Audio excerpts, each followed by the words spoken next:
Hi hello నమస్తే welcome to my channel. నేను మీ Bhaskar. Video కనుక నచ్చినట్లయితే సబ్స్క్రైబ్ చేయడం మాత్రం మర్చిపోకండి friends. Done. Biowar, agriculture terrorism. Biowar అంటే మీ అందరికీ తెలిసిందే. ఎందుకంటే ప్రపంచానికి మొత్తం బయోవార్ అంటే ఏంటో ఎప్పుడు అర్థమైందంటే, చైనా ప్రపంచం మీద కరోనా వైరస్ అనే ఒక వైరస్ని ఒక బాణంలా వదిలి ప్రపంచ ఆర్థిక వ్యవస్థని మొత్తం దెబ్బతీసి కామన్ మ్యాన్ యొక్క పరిస్థితిని అస్తవ్యస్తం చేసిన రోజున, ఆ రోజు బయోవార్ అంటే ఏందో ప్రపంచానికి అర్థమైంది. కానీ ఈ బయోవార్ ఇప్పుడు కాదు, వరల్డ్ వార్ 1 కావచ్చు, 2 కావచ్చు, 1980s నుంచే ఇది ఉంది. కానీ జనాలకు తెలియదు అంతే. ఎందుకంటే this is a secret subject. అశోకుడు అనే ఒక రాజు ఉండేవాడు. ఆ రాజు ఈ ఈ ప్రమాదాన్ని ముందే పసిగట్టాడు. కాబట్టే 9 బుక్స్ అని మాట్లాడతారు. బట్ 9 సబ్జెక్ట్స్ని రహస్యంగా దాన్ని మొత్తం క్లియర్గా వేర్లతో సహా పీకేసి ఒక సీక్రెట్ ప్లేసెస్లో దాపెట్టడం జరిగింది. దాని వెనకాల రీజన్ ఏంటంటే, ఇదిగో ఇలాంటి ప్రమాదాలు వచ్చి ఒక దేశం మీద ఇంకో దేశం, ఒక వ్యక్తి మీద ఇంకో వ్యక్తి ప్రయోగాలు చేసుకొని చనిపోతారు, మొత్తం దారుణానికి పాల్పడతారన్న ఒకే ఒక ఉద్దేశంతో అశోకుడు ఈ బుక్స్ని సీక్రెట్స్గా ఉంచడం జరిగింది. సబ్జెక్ట్స్ని. ఇప్పుడు మనం ఎందుకు మాట్లాడుకుంటున్నామంటే, అగ్రికల్చర్ టెర్రరిజం. ప్రపంచం మొత్తము ఒక దేశం మీద ఇంకో దేశం డిపెండెన్సీ ఉండాలన్నా, ఒక దేశాన్ని ఇంకో దేశాన్ని ఆధిపత్యం సాధించాలన్నా సరే ఈ బయోవార్ త్రూనే సాధిస్తుంది. ఎందుకంటే ఏదో ఒక వైరస్ని కనిపెట్టడము, ఏదో ఒక ఫంగస్ను బ్యాక్టీరియాను కనిపెట్టడము, దాన్ని ప్రపంచం మీద వదలడము, రోగాలతోటి డిసీజెస్ తోటి సతమతం ఉన్న టైంలో వీళ్ళొక్క మెడిసిన్ని రిలీజ్ చేయడము, దానికి కొన్ని కోట్లు ఖర్చు పెట్టడము, ఆ దేశాన్ని ఇంకో దేశం చేతిలోకి తీసుకోవడం, ఇదే ప్రపంచం మొత్తంలో జరుగుతుంది. అయితే ఇప్పుడు కొత్తగా ఏమైందంటే, ఇప్పుడు కొత్తగా వచ్చిన విషయం ఏంటంటే, ఫ్యుజేరియం గ్రమ్నారియం అనే ఒక ఫంగస్. ఇది అమెరికా ల్యాబొరేటరీలో కనుగొనబడడం అంటే ఏంటి? చైనాలో తయారైన ఈ ఫంగస్ అమెరికాకి తీసుకెళ్ళి వాళ్ళ అగ్రికల్చర్ మీద దాడి చేయడానికి ఒక 2 వ్యక్తులను పంపించారు.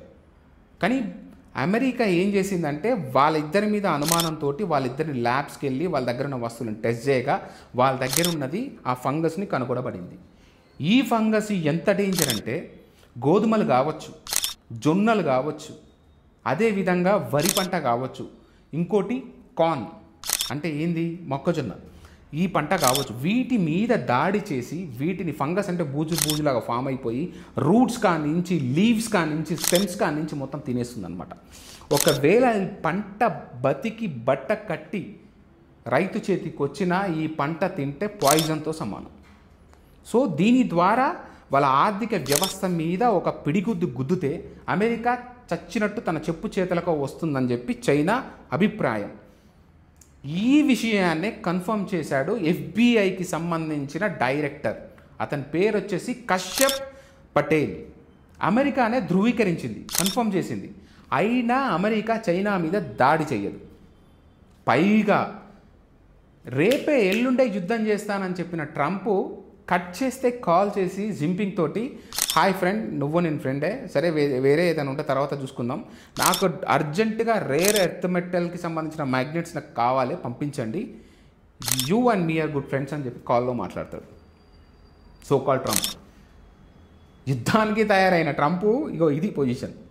ఇది ఎందుకు వచ్చింది అంటే, this is all because of dependency. India పరిస్థితి కూడా అంతే. ఇండియాకి సంబంధించిన మహేంద్ర కావచ్చు, టాటా కావచ్చు, సోకాల్డ్ అంతెందుకు షిఫ్ట్కి సంబంధించిన కార్లు ఇప్పుడు స్టాప్ అయిపోయాయి. ఎందుకంటే వాళ్ళ దగ్గర మ్యాగ్నెట్ లేదు. Earth metal, rare earth metals ఉంటాయి కదా, అది కేవలం ప్రపంచం మొత్తం 90% అని చెప్పొచ్చు, లేకపోతే 70%, ఆ పర్సంటేజ్ మీరే తెలుసుకోండి. మొత్తం ప్రపంచం మొత్తం చైనా మీద డిపెండెంట్. కెమికల్స్ నుంచి మొదలు పెడితే, రా మెటీరియల్స్ కాడి నుంచి మొదలు పెడితే, రేర్ ఎర్త్ మెటల్ మ్యాగ్నెట్స్ వరకు మొత్తం చైనా మీద డిపెండ్. ఇప్పుడు వీళ్ళందరూ ఇండియాలో సంబంధించిన బిజినెస్ మెన్స్ ఎవరైతే ఆటోమొబైల్ ఇండస్ట్రీ ఉంటుందో అందరు మోడీ మీద ప్రెషర్, మీరు ఏదన్నా చేయండి, ఏదన్నా మాట్లాడండి, మాకు చైనా నుంచి ఆ రేర్ ఎర్త్ మెటల్స్ మ్యాగ్నెట్స్ కావాలి, లేకపోతే ప్రొడక్షన్ స్టాప్ అయిపోతుంది, ఇది 1 month వరకే చేయగలము, తర్వాత స్టాప్ అయిపోతుంది అని చెప్పేసి ఒక ప్రెషర్. జింపింగ్ ఏం చేస్తున్నాడు? చైనా మొరాయిస్తున్నాడు, ఆట ఆడుకుంటున్నాడు, బికాస్ ఆఫ్ డిపెండెన్సీ. ప్రపంచం మొత్తము చైనా మీద డిపెండ్ అవ్వడమే చేసిన ఒక పెద్ద నేరం. అందుకే వీడు కరోనా వైరస్ ప్రపంచం మీద వేసిన వీడు ఇప్పుడు సోకాల్డ్ ఫ్యుజారియం గ్రమ్నారియం అనే ఒక ఫంగస్ని జనాల మీద రుద్దిన మనం ఏం చేయలేం. 2016లో బెంగాల్లో కావచ్చు, రాజస్థాన్లో కావచ్చు, సోకాల్డ్ కొన్ని ప్లేసెస్లో కొన్ని ఫంగస్ ఐడెంటిఫై అయ్యాయి, పంటలు చచ్చిపోయాయి. దాని తర్వాత ఇదే రకమైన ఫంగస్ అనుకుంటా. సో ఒక 4 సంవత్సరాల పాటు వేరే పంట వేయండి, ఈ పంట వేయకండి, పంట వేస్తే చచ్చిపోతుందని చెప్పగా దాని తర్వాత ఒక 3 years వరకు గోధుమ వేయలేదు అక్కడ. అదే సిచ్యువేషన్ నేను తెలంగాణలో కూడా ఫేస్ అయినట్టు గుర్తు.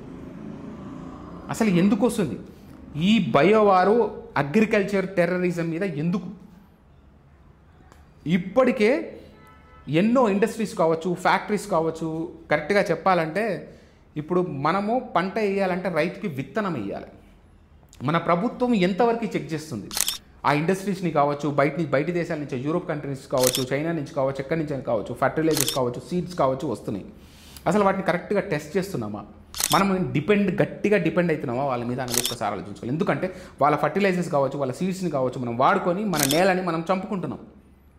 ఎగ్జాంపుల్ చెప్పాలంటే ఒక డాక్టర్ దగ్గరికి వెళ్ళాం, ఒక ముసలైన మాట్లాడుతూ ఒక మాట అనమాట. ఏంటంటే పిల్లలు పుట్టట్లేదని కొంతమంది డాక్టర్ దగ్గరికి వెళ్తే అసలు నానా ఫర్టిలైజేషన్ అని అదే అని చెప్పి పిల్లలు పుట్టించుకుంటే ఫైనల్ ఒక ముసలైన మాట్లాడిన మాటలు, నువ్వు తినే తిండిలో ఏదైతే, ఫర్ ఎగ్జాంపుల్ చెప్తున్నా, ఒక టమాటా మనం తీసుకున్నాం అనుకో, ఆ టమాటాలో ఒక్క చెట్టుకి 100లకు పైగా టమాటాలు కాస్తాయి, కానీ దాని లోపల విత్తనం ఉండదు.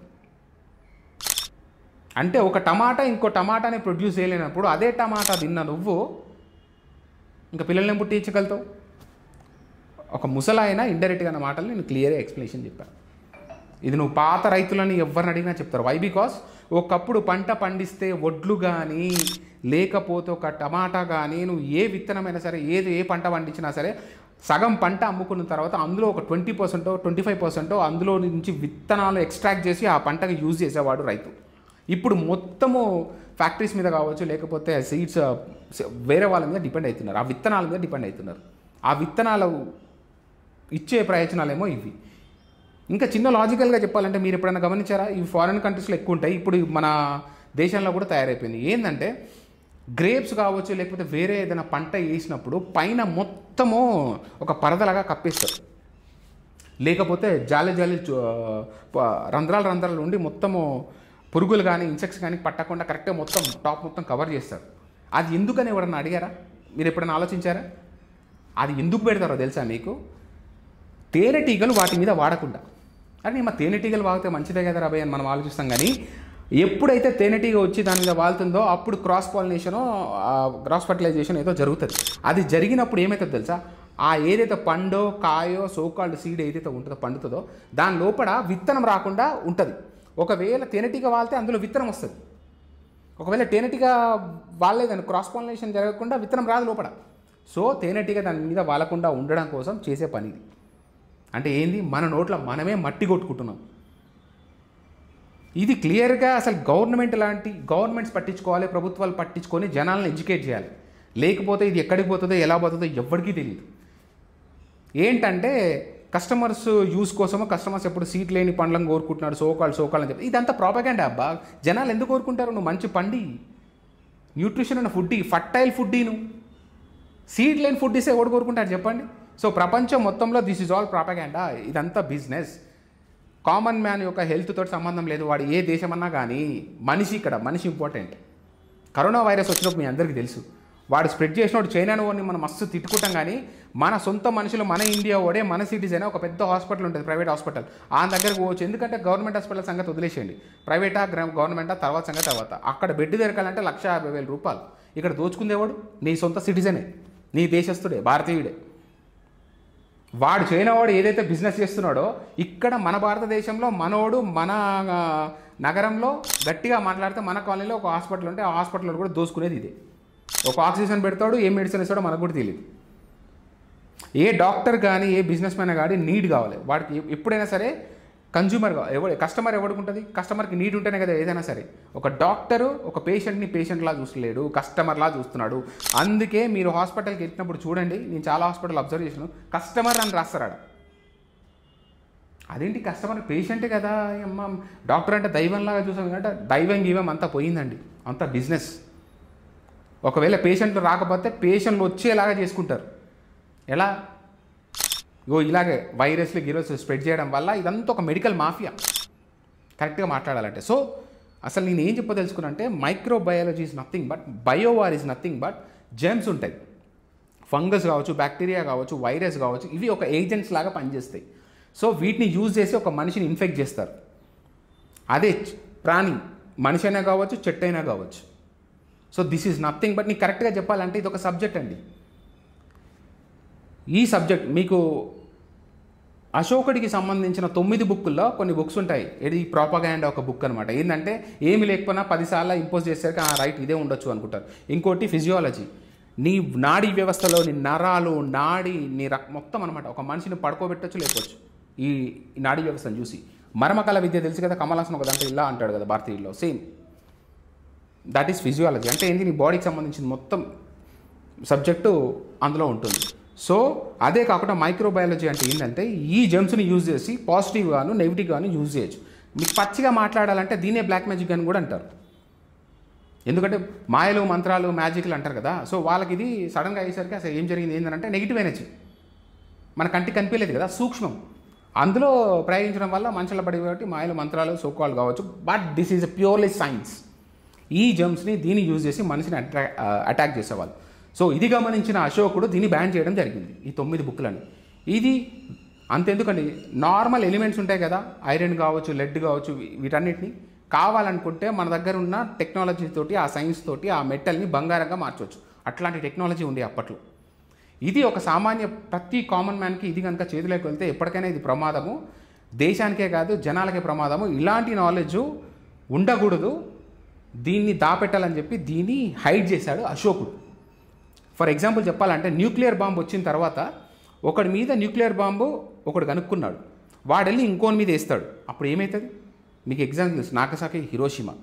అందుకే ఆ న్యూక్లియర్ బాంబు అప్పుడే కట్టడి చేసుకుంటే అమ్మో వీడు న్యూక్లియర్ బాంబు నా మీద వేస్తాడు కాబట్టి ఖచ్చితంగా నా మీద వేయకుండా ఉండాలంటే సేఫ్టీ కోసం నేను కూడా ఒకటి తయారు చేసుకోవాలి. అట్లా ప్రపంచాలన్నీ ఇప్పుడు న్యూక్లియర్ బాంబు వెపన్స్ తయారు చేసుకున్నాయా? పిచ్చోడి చేతిలో రాయనంట అన్నట్టు మంచుడు యోగ్యుడు అయితే పర్వాలేదు, అయోగ్యుడు అయితే, అడి ఎదవైతే, పొరపాటున బాంబు వేస్తే ఎంత డేంజర్. అందుకే మహాభారతంలో మీరు కరెక్ట్గా గమనించినట్టయితే ద్రోణుడు కొంతమందికి, ఏకలవ్యుడు కావచ్చు, కర్ణుడు కావచ్చు, నేను బ్రహ్మాస్త్రం నేర్పా అంటాడు. రీజన్ ఇది బ్రహ్మాస్త్రం is nothing but nuclear weapon.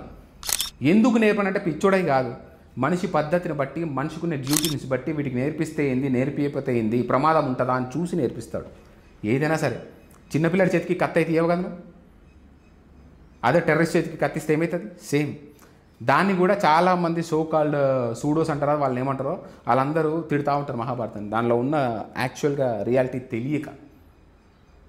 తర్వాత పోయి వీళ్ళు ఏడబడతా పడి నేర్చుకొని వచ్చారు. తర్వాత ఏమైంది, మహాభారత యుద్ధమే జరిగింది. ఇంకా నయ్యం, మహాభారత యుద్ధంలో ఎక్కడి నుంచి పడితే అక్కడి నుంచి వేసుకోకుండా ఒక పని చేద్దాం రా, ఇదంతా కాదు, మీరు అటు సైడ్ మేము ఇటు సైడ్ కదా అని చెప్పేసి కురుక్షేత్రం అని ఒక ప్లేస్ని చూస్ చేసుకొని ఇక్కడనే కొట్టుకొని చచ్చిపోదాం రవై, ఎవడు బతికితే వాడే రోజు చేస్తాడు, ప్రపంచం బతికిపోతా. కానీ శ్రీకృష్ణుడు ఉన్నాడు కాబట్టి అట్లా ప్లాన్ చేసి ఒక దగ్గర కొట్టుకొని సావని చెప్పి తీసుకొచ్చాడు.